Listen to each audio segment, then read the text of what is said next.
Shalom a todos, sejam todos muito bem-vindos para o nosso estudo do Talmud Essencial. O que é o Talmud Essencial? Para quem está chegando agora e não conhece, aconselho que volte no começo da playlist e vá um por um, né? Comece lá do começo, né? Como nós devemos fazer na vida, começar pelo começo.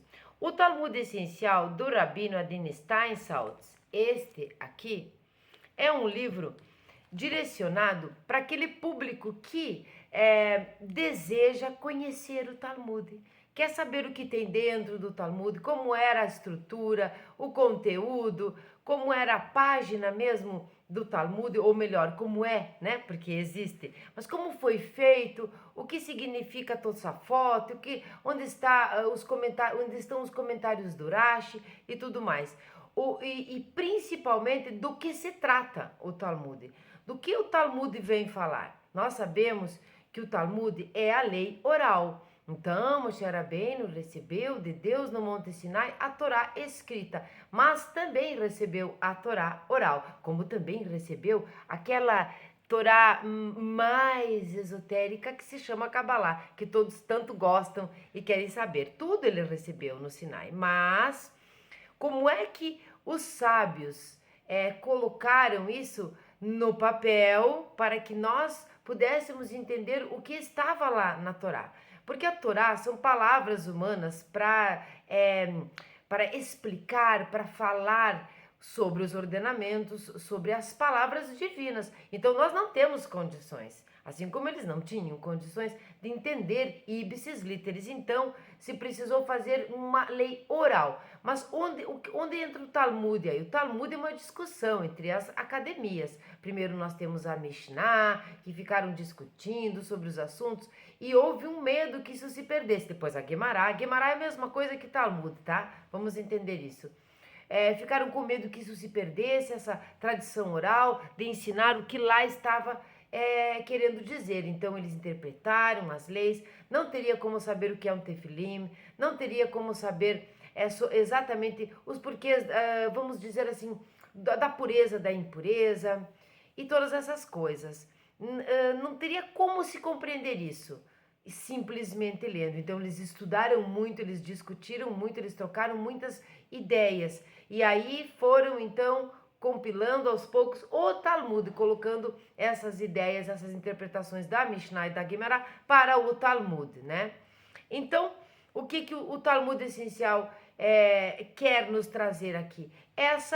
Essa familiaridade. Então, se você tiver a intenção de estudar o Talmud propriamente dito, você já vai saber o que significa cada coisa. Nós estamos, vou mostrar aqui para vocês coisas que já foram mostradas antes, mas fazia bastante tempo que nós não gravávamos sobre o Talmud. Então, se você pode ter ficado perdido, vamos mostrar uma coisinha aqui. Desculpe esses meus uma página do Talmud, né? Nós temos aqui os comentários do Rashi, aqui nós temos no meio a Mishnah, nós temos as Tosafot, que são os acréscimos, e tudo isso nós vimos no decorrer dos vídeos. Aqui do outro lado do livro nós temos, olha só, como se fosse um mapinha, né? Para nós podermos entender onde está o quê. Tudo foi colocado no Talmud, tudo foi esmiuçado, tudo foi discutido e foi chegado nem sempre assim a uma concordância entre todos. Então, o Talmud vai trazer aquela alahá que ficou, que permaneceu, que prevaleceu sobre as outras, mas todas as discussões continuam no Talmud. Isso é uma coisa extremamente interessante, porque nós vimos sábio tal, eu não quero falar nomes agora. Não, por exemplo, assim, vamos dizer, Rabi Yossi falou tal coisa sobre esse assunto. Aí vem o outro e diz que não concorda com esse assunto, com esse assunto não, com este entendimento, já vai dar o entendimento dele, o Talmud vai trabalhando assim, mas o próprio Talmud, a Gemara, traz a alahá que prevaleceu ali. Então nós vamos poder entender todas as coisas. Então você teve lá a sua vontade, teve vontade de estudar o Talmud propriamente dito. Eu acredito, porque foi dessa maneira que eu fiz comigo, que após nós estudarmos, você assistir todos os vídeos ou comprar o livro, fazer as duas coisas, poder ver tudo isso, ler a parte histórica, a parte da estrutura, porque nós temos assim, vamos falar bem certinho para não haver erros. Nós temos a primeira parte do Talmud, que é sobre a história, tá? A segunda parte é a estrutura e conteúdo. Agora nós estamos na terceira parte do Talmud essencial, que diz respeito ao método de estudo, ao método talmúdico de pensar, de expor as coisas. E eu acredito realmente, como eu disse, foi assim que eu fiz e funcionou, que após a gente estudar este livro, compreender bem, nós abrimos um Talmud original. Claro que precisaríamos saber o hebraico como ele é mesmo, original, os pormenores da língua, mas nós já temos no Brasil algumas traduções. Eu acredito que são 12 volumes traduzidos, eu não tenho certeza absoluta disso, pode ter traduzido mais alguma coisa. Traduções que nós consideramos bem próximas, assim, bem idôneas. Eu vou mostrar para vocês depois, porque eu prometi aqui num vídeo passado que eu iria mostrar um Talmud para vocês, né? Eu não tinha trazido, então agora eu vou mostrar.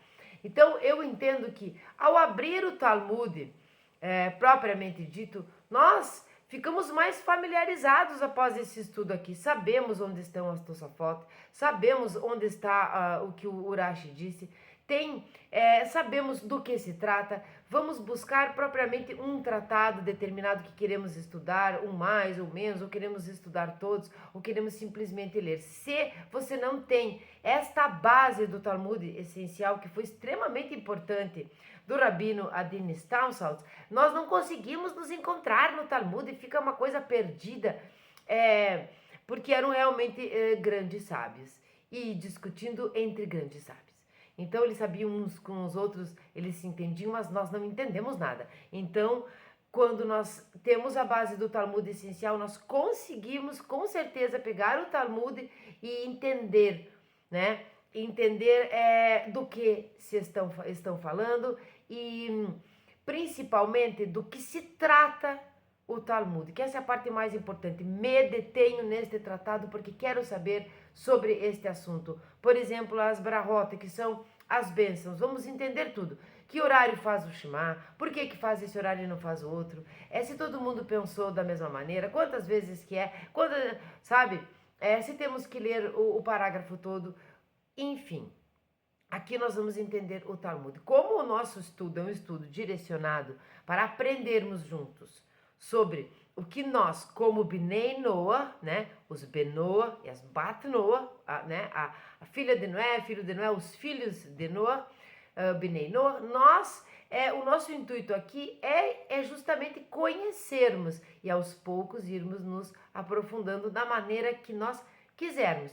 Porque as coisas práticas, nem todas nos são obrigatórias. Já falamos sobre isso, vocês sabem, vocês são todos Bnei Noah ou simpatizantes, mas é importante que a gente fale, nem todas as obrigações do judeu nós temos, né? Nós temos as 7 leis de Noah, que são universais, e mais as 66, eu acho, 66, mais ou menos, ramificações dessas 7 leis. Nós não temos todas as obrigações, como, por exemplo, justamente colocar o tefilim, vamos dizer. Vamos dar o exemplo do tefilim, porque ele é muito prático e visível. Mas nós precisamos, e eu acredito que nós devemos conhecer como é que funciona, como é que foi interpretado, o que disseram sobre isso, sobre aquilo. Então, sem mais delongas, vamos entrar hoje, já estávamos na terceira parte, tá? No capítulo 31 da terceira parte, que diz respeito ao método. A terceira parte, quando nós começamos, a terceira parte do Talmud essencial, nós vimos Midrash Alahá, que é a exegese alárrica, no capítulo 29, estou lendo aqui. Nós vimos o modo talmúdico de pensar, e aqui foi bem importante, porque foram os modelos que eles utilizaram para escrever, para pensar, para interpretar esta exegese que eles vinham fazendo. Então, são vários métodos, tá? Nós aprendemos muito. Modelos em vez de conceitos abstratos.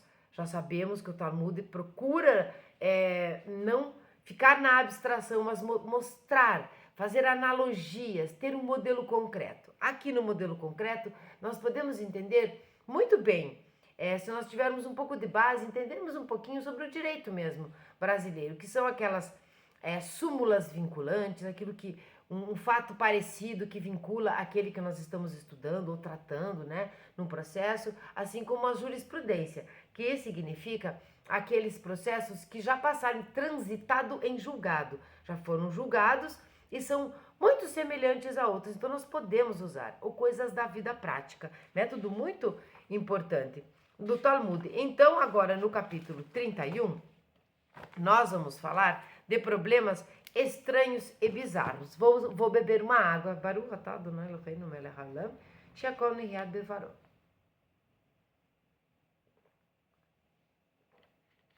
Vamos entender que aqui nós vamos entender o título, com certeza.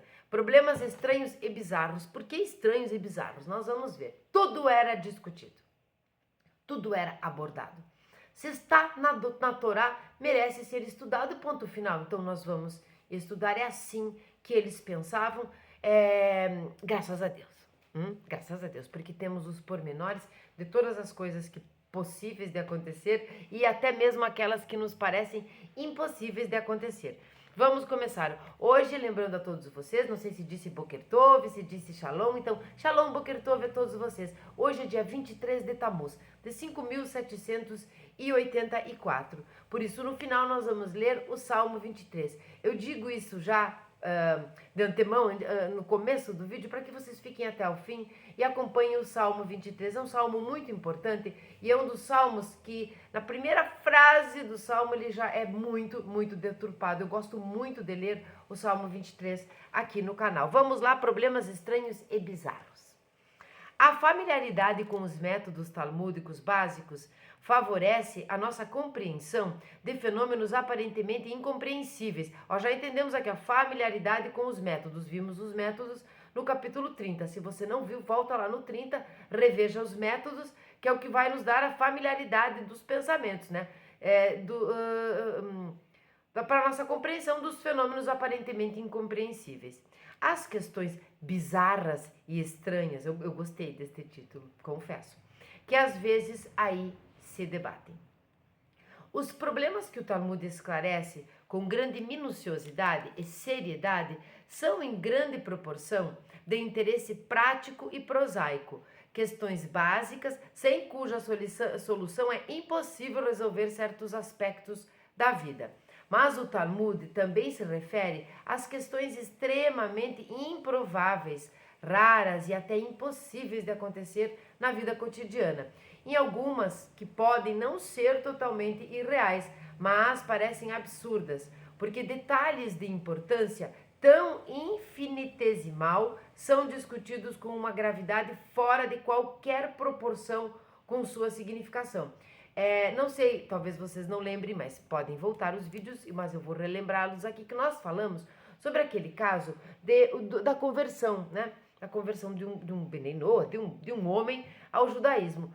A coisa, vamos chamar de coisa para ficar bem prática, bem concreta, a coisa mais visível que existe na conversão, é visível, não visível para nós, né? Mas é visível para a pessoa que faz a conversão. A coisa mais prática, mais concreta é a circuncisão, né? Então nós falamos no determinado vídeo aqui, num capítulo que não me lembro qual sobre como uma mulher então vai se converter, se esse é o grande pacto, como uma mulher vai fazer circuncisão. Até isso foi discutido. Então o Talmud traz tudo, né?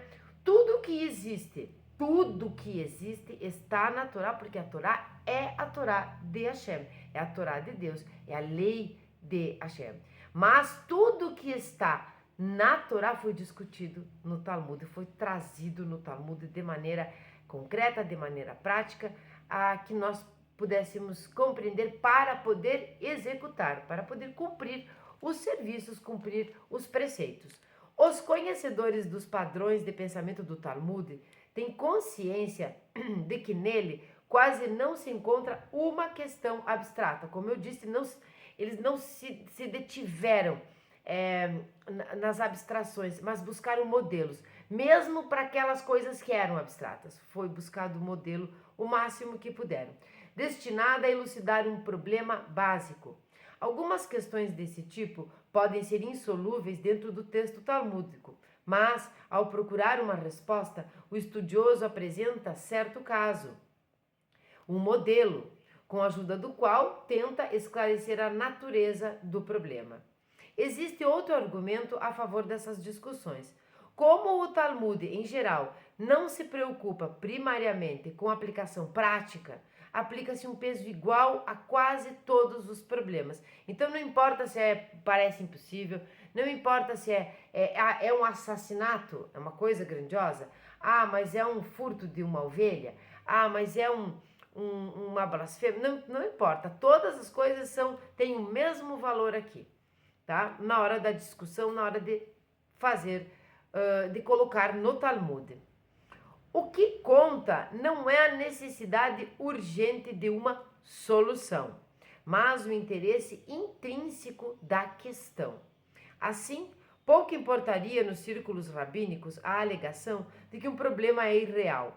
Às vezes encontramos construções tão densas e complexas que é quase impossível encarar sua implementação. E daí, olha que legal, como eu disse antes, e daí é Torá e, portanto, merece ser estudado. Então, e daí? Se é real, se não é real, se vai ter alguma eficácia, se vai ter alguma utilidade nesse momento. É Torá, então merece ser estudado. Nós estamos falando da Torá de Hashem. Eu gosto muito dessa parte, vou arrumar aqui. Gosto muito de nós compreendermos que nós não estamos falando de um livrinho comum, nós estamos falando da escritura sagrada, real. Os sábios comentavam que várias alahot, já sabemos que é o plural de alahá, nunca existiram e jamais existirão por causa das numerosas restrições à implementação prática. Por que foram escritas? Ele pergunta aqui. Estude e será recompensado. Essa abordagem implica que até as leis da Torá podem ser entendidas de tal maneira que a possibilidade de as implementar seja extremamente remota. Ao mesmo tempo, não há restrição ao exame pormenorizado dessas leis e suas implicações, não meramente como exercício intelectual, mas como verdadeiro estudo que tem sua própria recompensa. Lembre que quando a gente diz ali que talvez nunca não se preocupe com soluções, nós não estamos falando de filosofia, né? Que faz perguntas e o importante é perguntar, não é nesse sentido. É no sentido de que não interessa se vai ter ou se não vai ter solução, se vai ser aplicada ou não vai ser, se vai ser aplicável ou não vai ser. Né? Como diz ali, muitas alahot nunca existiram e nunca existirão. Não importa, está na Torá, merece ser estudado. Por exemplo, o Talmud contém uma discussão extremamente complicada. Esse aqui é muito bom e depois eu vou fazer uma surpresa aqui para vocês. Eu acredito que seja surpresa, né? Vamos ver. Aqui é muito legal essa história. O Talmud contém uma discussão extremamente complicada de um camundongo que traz migalhas de pão a uma casa da qual foi limpado o hametz para Pessah. Sabemos que para Pessah a casa é limpa e tirado todo o hametz na noite anterior completamente. Tiramos todo o hametz, tudo aquilo, uma migalha, um farelo de bolacha, limpamos se tem tapetes, o sofá, qualquer lugar, qualquer cantinho que possa ter hametz, que é aquele farelo, porque ali contém fermento, fermentado. Limpamos o hametz totalmente. Entra um camundongo e traz uma migalha. Os sábios lançam-se a uma análise do camundongo, do número de migalhas antes e depois da chegada do camundongo, da possibilidade de um rato vir a entrar depois do camundongo e outros desenvolvimentos potenciais. Esse discurso sobre roedores ocupa quase uma página inteira do Talmud e é rico de teorias interessantes e evidências básicas, tudo com vistas a resolver o problema das migalhas trazidas pelo camundongo. Também ocorre um complexo debate sobre o parto, saímos do camundongo, tá?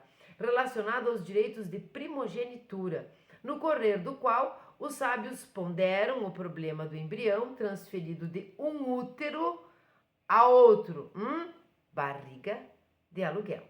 Noutra parte, o texto fala do mítico Golem e indaga se esse ser estaria habilitado a participar de um minyan, quórum de 10 homens adultos. Vejam que Golem é aquele homem, aquele ser que foi criado com palavras e tudo mais. Se ele poderia, e era para fazer serviço, ele só obedeceria, ele obedecia, não tinha livre-arbítrio. Mas aqui a discussão deles é o seguinte: se faltando o minyan, o quórum de 10 homens, para fazer as rezas, né, o serviço na sinagoga, se tem esse golem, ele não poderia participar, né, para preencher esse quórum, esse minyan? Então é uma discussão. E o parto? Bom, e colocar o embrião de um útero no outro, a nossa barriga de aluguel, isso não existia naquela época. Então, nada foi supérfluo, nada, tudo, se não teve no momento uma aplicação, ou se aquilo não existia, de uma certa forma, em certo momento, acabou existindo algumas coisas. Relevância. Nós vamos ver agora, então, sobre a relevância justamente disso. Muitas destas questões bizarras, e agora nós entendemos o subtítulo, o título, né, de bizarrice, e imaginativas, são relevantes até na esfera da halahá prática, porque os princípios e decisões derivados das discussões são aplicáveis em outros pontos. Então, se não é aplicado aqui, é aplicado em outro ponto. Isto nos remete ao nosso direito.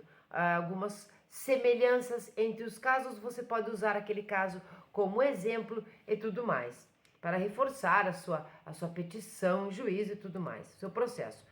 Como o discurso sobre o camundongo ou sobre o golem é tão completo e preciso como a análise de problemas mais práticos, as conclusões sempre serão aplicáveis, em certa medida, a outros casos. A maioria dos problemas prosaicos poderiam ser, às vezes, resolvidos dessa maneira. A posição talmúdica faz lembrar a pesquisa teórica pura. Pesquisa teórica pura. Aí também as soluções para problemas marginais ou implausíveis são aplicáveis a questões práticas. Quando fala em teórica pura, vamos lembrar da física, né? Por exemplo, a física. Pode ser a física clássica, pode ser a física moderna de hoje, que já encontramos, já dividimos o átomo, já chegamos não só nas partículas subatômicas, mas na teoria quântica mesmo, é teoria. Então é teoria pura. Aí daí a teoria pura, nós vamos por experimento, nós vamos chegar a uma teoria, a uma física experimental. E aí poder colocar na prática aquilo que foi estudado na teoria e ver se há não confiabilidade, mas se há comprovação ou não. Se refuta ou se comprova. Os eruditos e estudantes talmúdicos têm sabido de longa data que às vezes é impossível prever o desfecho de certo estudo, embora ele não tenha indícios de enquadrar-se na realidade da vida concreta. Então, tanto os estudantes como os sábios têm essa noção, mas nem por isso deixaram de fazê-lo. Outras consequências práticas da investigação destas questões estranhas e remotas nem sempre são imediatamente evidentes. E aqui vem o que nós estávamos falando do golem, o que nós estávamos falando do embrião, de um útero para o outro, pode não ter uma aplicação imediata evidente. Certas questões podem parecer absurdas e sem sentido numa época, e parecer vitalmente importantes em ocasião posterior, quando a tecnologia passou por grandes avanços. Deste ponto de vista, como o Talmud está aberto a todo tipo de nível de questionamento, não surpreende que muitas discussões que outrora pareciam teóricas e não realísticas se apresentem como previsões surpreendentemente perceptivas de fatos agora correntes. Lembrem-se que é como os trabalhos, deixa eu beber mais uma água, como os trabalhos proibidos no Shabat. não existiam várias coisas, não existia o interruptor, né, de luz, nem o micro-ondas, microgal, né? Em hebraico é microgal. Não existiam várias coisas, mas aquilo foi desenhado, foi trabalhado, foi estudado, foi colocado, discutido de forma tão abrangente e minuciosa que não foi difícil nos dias de hoje os sábios, os rabinos poderem determinar coisas que são modernas. Onde nós vamos enquadrar aqui o interruptor de luz? Onde nós vamos enquadrar aqui o micro-ondas? Pode ou não pode ligar? Você está fazendo um fogo ali ou não está? E essas coisas. Por isso a frase está na Torá merece ser estudado. Isso é parecido com aquelas coisas que a vovó da gente dizia. Ai, mas vai guardar esse pote, vó? Daí a avó dizia, mas vai que um dia eu precise. Né? Vai que um dia eu precise. Aí fica aquele monte de pote. Na maioria das vezes não precisa. Mas quando doa o pote, ou joga fora mesmo. Porque a gente não vai doar porcaria. Coisa que tá bem velhinha, toda estragada. Quando vai... Aí pega e joga fora. Aí vai precisar. Então não joga fora, um dia vai precisar. Joga fora. Doe. Vamos ver onde nós estamos aqui. Bom, então, deste ponto de vista, como o Talmud está aberto a todo tipo de nível de questionamento, estou lendo novamente para nós entrarmos novamente aqui. Não surpreende que muitas discussões que outrora pareciam teóricas e não realísticas se apresentem como previsões surpreendentemente perceptivas de fatos agora correntes. Um dos temas de debate talmúdico, a torre que flutua no ar. Eu espero que todos queiram muito estudar o Talmud, depois de compreenderem bem onde estão as coisas, do que se trata, porque é uma leitura, porque primeiro nós temos que ler, depois nós precisamos meditar no que nós lemos, depois nós vamos estudar. A própria leitura, a primeira leitura do Talmud já é extremamente envolvente, instigante, segura a gente mesmo. Nunca mais vocês vão querer ler romance, livro de historinha, não sei do que. A Torá e o Talmud, você tem estudo para vidas e vidas. E de lambuja você está, assim como eu estou, nós estamos servindo a Hashem e a humanidade. Bom, então a torre que flutua no ar. Foi citado durante séculos como exemplo do grau até o qual pode descontrolar-se a imaginação humana.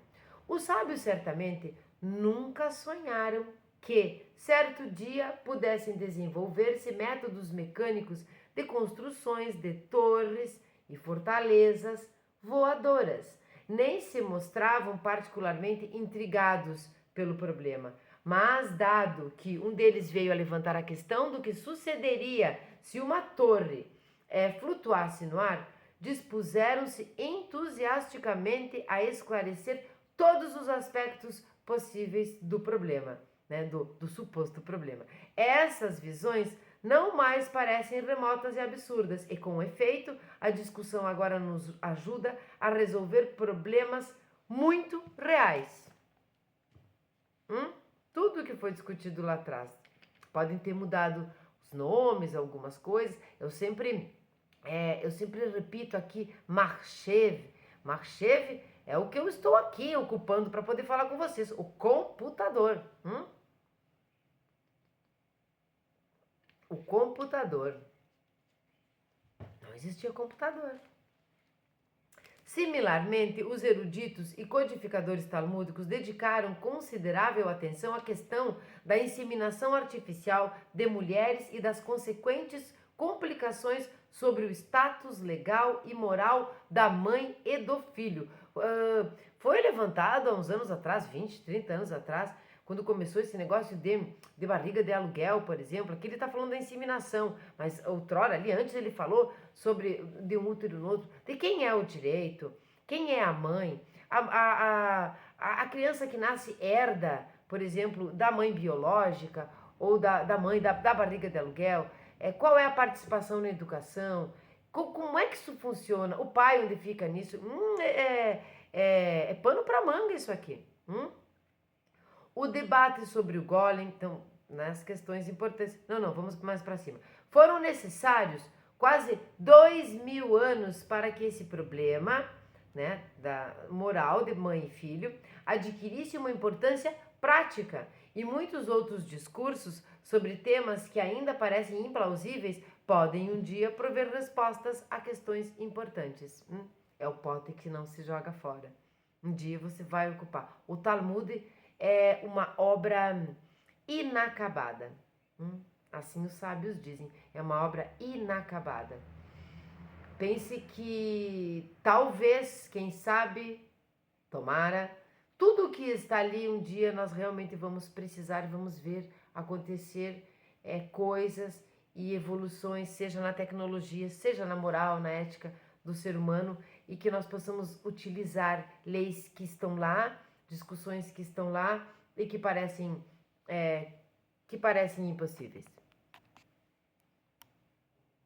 O Talmud de Yerushalmi é o de Jerusalém, tá? Por exemplo, analisa o caso de um homem com cabeça de besta selvagem e uma besta com cabeça de homem. E sugere, em parte, como exercício espiritual, as complicações que poderiam resultar deste tipo de personalidade dividida. Esse aqui, tomara que nunca aconteça. Esse problema particular não adquiriu ainda relevância tópica, salvo em limitada extensão nos casos de malformações congênitas, assunto, aliás, amplamente discutido no Talmud. Né? Então ele fez aqui salvo isso, que é uma coisa que nós sabemos que tem, né? As malformações congênitas que estão amplamente discutidas no Talmud. Não chega a ser, né, um homem com cabeça de besta, né? E nem um animal com cabeça humana. Mas não se pode descontar a possibilidade de que possa ser um dia citado como referência a uma questão moderna. Então aqui entra aquela parte do método, tá, não é bem isso? Não é bem isso, mas podemos utilizar isso como exemplo para esse outro fato que se assemelha de certa forma, que é um pouco parecido. Podemos utilizar? Podemos, então não se joga fora, está lá. Estudo em si, né? Último subtítulo deste capítulo. Não obstante, os sábios não se preocupavam com os aspectos pragmáticos desses problemas, dado que seu objetivo não era a resolução de problemas humanos, mas o estudo em si. Novamente aquela frase, está na Torá? Então merece ser estudado. Se vai ter resolução ou não, se vai ter resolução agora ou lá na frente, ou nunca, não importa. O estudo em si já era o objeto e já era o objetivo do estudo. Era o estudo. Sempre empregavam modelos baseados no mundo que os rodeava, ainda que tais modelos parecessem irreais em seu tempo. Uma das mais frequentes indagações do Talmud é Dame. Como exatamente se pode descrever este estado de coisas? Como exatamente se pode descrever esse estado de coisas? A pergunta é feita quando os sábios desejam esclarecer certa matéria com maior precisão e profundidade, porque a regra básica é demasiado generalizada ou demasiado abstrata. Né? E lembramos que eles sempre se utilizavam de modelos para sair o máximo que se podia da abstração. No caso ali, para compreender, mesmo que eles viessem discutindo abstratamente, ou como, por exemplo, porque a volta que é ética, que é moral, maravilhoso, nós temos o estudo aqui no canal da Ética do Sinai, mesmo assim, é o modelo daquilo. Sabemos que até os sábios, lá quando nós falamos de Yohanan Ben Zakkai, até ele comparava os próprios discípulos com coisas concretas, né? Aquele parece um poço, aquele parece uma cisterna. Esses modelos revelam frequentemente que uma decisão que parece simples e eficaz em abstrato é, na verdade, implausível ou anômala, ou requer elaboração. As vantagens de empregar modelos torna-se ainda mais aparente no decurso dessa elucidação. Até quando os modelos são construídos através da combinação de dois métodos, de acordo com a teoria de que diferenças de opinião deveriam ser conciliadas na medida do possível. ou da tentativa incessante de resolver problemas abstratos pela citação de exemplos concretos. O resultado, se bem que complicado ou estranho, é bem mais eficaz do que qualquer análise abstrata. Eles preferiam fazer isso, ter os exemplos, mesmo que parecessem complicados, estranhos, bizarros, era melhor do que uma análise simplesmente abstrata do fato em si, ou da lei, ou daquilo que eles tinham lido e estudado na Torá escrita. A construção de um modelo torna possível examinar todos os componentes da questão e a interação entre os vários pontos em debate. Nada há, portanto, de surpreendente no aspecto estranho de algumas explicações mais irreais. Vou ler de novo. Nada há, portanto, de surpreendente no aspecto estranho de algumas explicações mais irreais. Dentro do contexto do pensamento talmúdico, elas são de importância vital e às vezes constituem o melhor caminho para a solução. As múltiplas consequências práticas, algumas das quais surpreendentemente relevantes para a posteridade, devem ser consideradas como o produto dessa maneira singular de pensar, porque esta é uma maneira singular de pensar. Se vamos utilizar ou não agora, não sabemos, mas nós vamos estudar, nós vamos entender, né? E aí vamos dizer assim, então no futuro, lá neste minyan, neste quórum dos 10 homens na sinagoga para fazer o serviço da reza, não temos 8, temos 9, vamos dizer 9, e vamos tirar o golem da jogada. Nós temos uma IA, uma inteligência artificial com corpício de gente, eu não gosto muito disso, mas eu estou dando exemplo. E ela já existe, se comunica e tem condições, tem na sua memória, lá na sua memória interna, tem as rezas, sabe como fazer o serviço. Podemos contar com uma inteligência artificial para suprir a falta de um homem, de um judeu na sinagoga, para que tenha-se o quórum de 10 homens? Então não precisamos, podemos até sair da história do golem, mas nós já estamos vendo a inteligência artificial. Eu assisti um vídeo, não era um vídeo, era um vídeo, mas era uma coisinha curta, assim, não sei se era Instagram, o que era, e parecia muito real que era aquela pessoa. E tinha abaixo, na descrição, na explicação, que era, na verdade, uma inteligência artificial. Era um deepfake. Então, era um fake, tinha a pessoa lá, mas a inteligência artificial falava com a voz da pessoa e tudo mais. Então, nós sabemos que já existem robôs, inclusive com pele, imitando a pele de pessoas. Ele pode estar no lugar do judeu que faltou na sinagoga para completar o quórum? Pode? Talvez esta lei, então, não tenha sido, essas leis não tenham sido inúteis. Vamos utilizar, não é mesmo? Então, esse foi o capítulo 31 da terceira parte sobre o método do estudo do Talmud. Nós estamos na reta final do Talmud.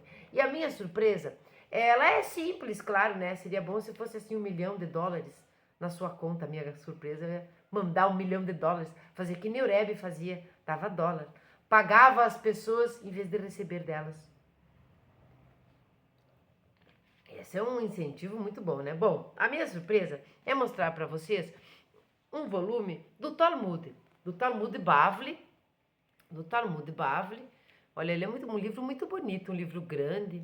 São 12 volumes, esse aqui é fininho, tá? Se eu não me engano, são 6 tratados que foram traduzidos então eles somam, se eu não me engano, mas eu não vou lá olhar agora, e são 12 volumes. Esses volumes aqui, talvez tenha mais, tá, gente? Talvez tenha mais, já tenho traduzido mais e eu não fiquei sabendo. Então, nós tivemos a tradução do hebraico para o inglês e do inglês para o português. Então, espera-se que não se tenha perdido muito. Se você como é que eu vou dizer? Não é apto a palavra, mas se você fala hebraico, né? Se você é fluente em hebraico, fala e lê, e sabe o que está lendo, porque nós sabemos que não adianta ler, né? Sabe ler em hebraico porque aprendeu as letrinhas. Sabe falar porque conhece a transliteração, consegue ler, mas não sabe o que está falando, aí não adianta. Então vamos dizer que nós sabemos falar, ler e entender em hebraico, pensar naquela língua, né? Assim como no inglês, quando nós aprendemos, nós precisamos pensar na língua. Então, Apple é Apple e não é maçã. Quando você pensa em Apple, você não pode lembrar de uma maçã, você tem que lembrar de uma Apple. E assim por diante. Então, este aqui é um volume, aqui tem um relevo, é muito bonito este livro. O volume do Talmud Brahot, tá? Em português. Aqui então são o Tratado das Bênçãos. Eu vou mostrar para vocês um pouquinho do livro, tá? Esse livro é da editora Lubavitch Yeshiva Tomrei Timimim Lubavitch. Esses livros são patrocinados, aqui atrás não tem nada, aqui não tem nenhum, mas muitos ali eu não quis utilizar por conta das logotipos que aparecem atrás. Talvez eu não possa mostrar no YouTube, porque algumas coisas são bloqueadas, né? Visíveis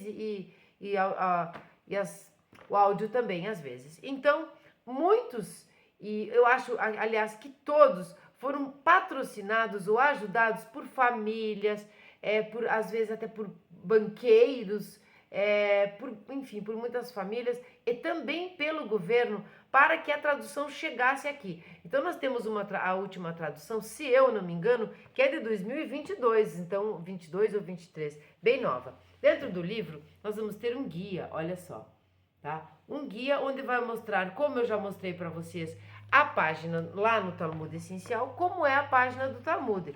Então ele vai ter isso. Olha só que bonito que é. Um livro muito bonito. Ó, eu gosto da beleza do livro. Já falamos aqui uma vez que a estética é a ética da beleza.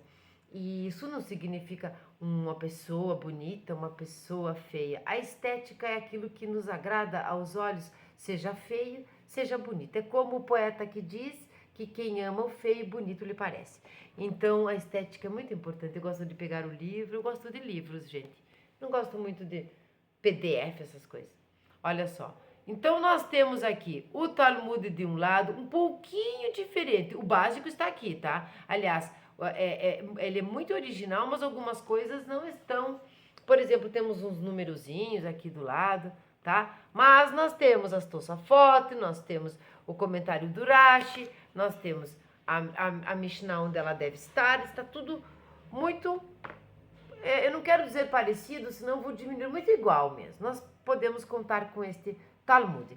Esse trabalho dessas traduções, olha só, vou mostrar muito bem para vocês, conta com a transliteração, tá? Vamos ver aqui.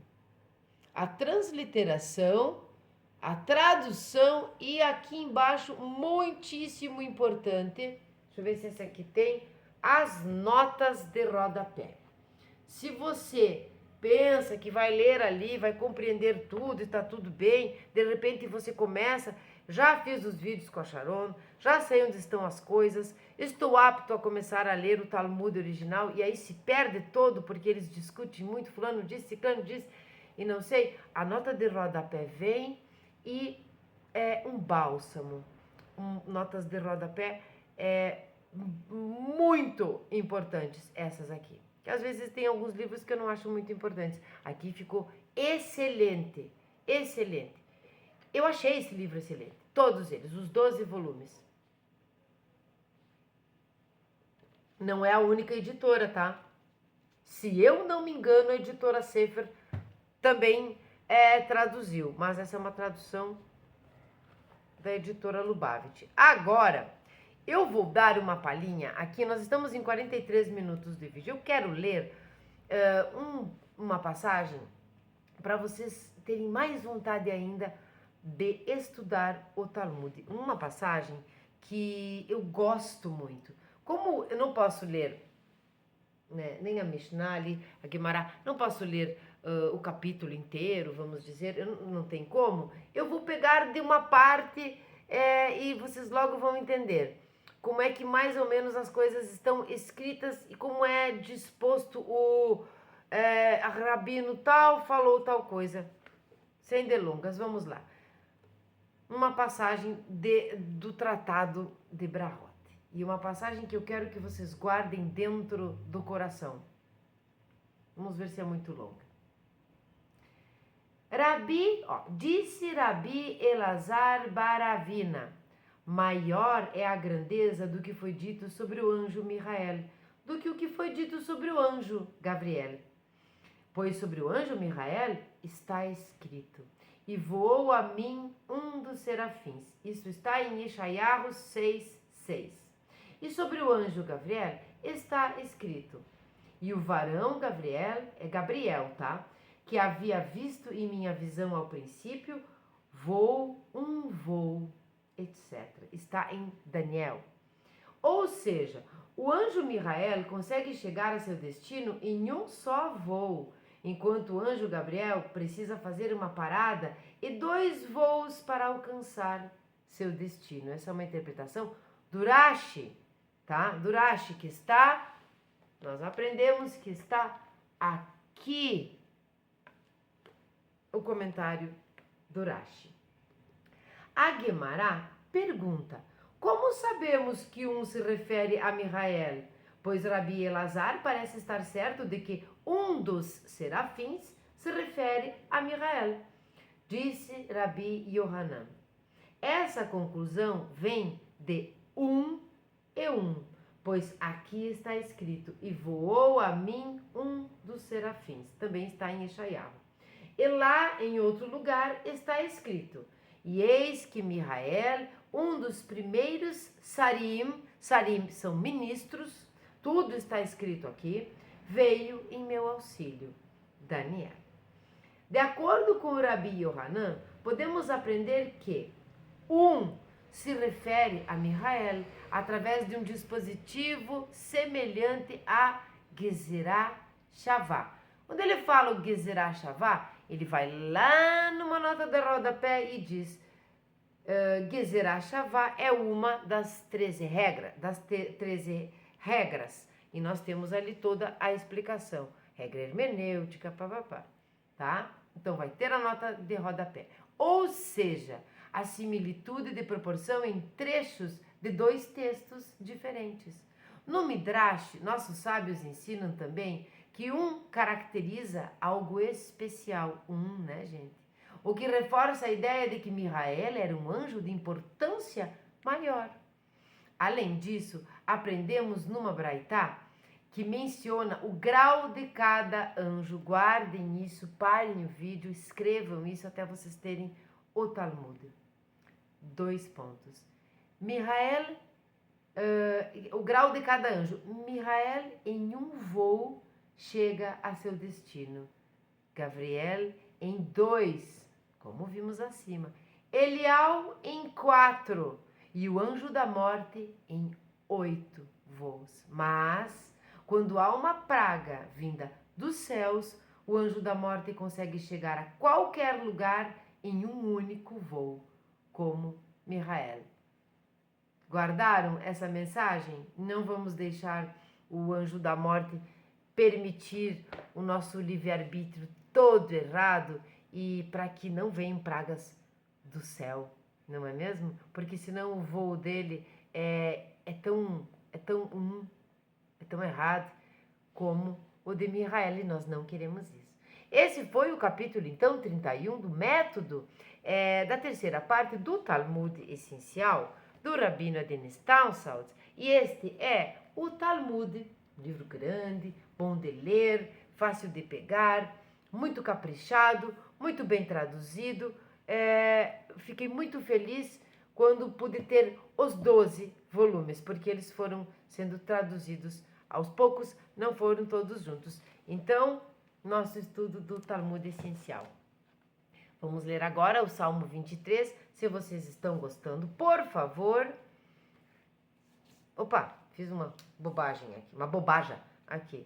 Então, vocês, se não são inscritos, se inscrevam, curtam, não custa nada para você curtir. É importante para que o vídeo fique rodando, às vezes tem muitas visualizações e poucas curtidas, e aí não vai para mais pessoas. Isto é uma mitzvah, vamos deixar chegar esses ensinamentos talmúdicos, os ensinamentos para que nós, como Bnei Noach, também entremos neste mundo judaico de uma maneira mais consistente mesmo, nos ajudando, estudando. Então curta, comente, compartilhe com seus amigos ou familiares ou com quem você quiser.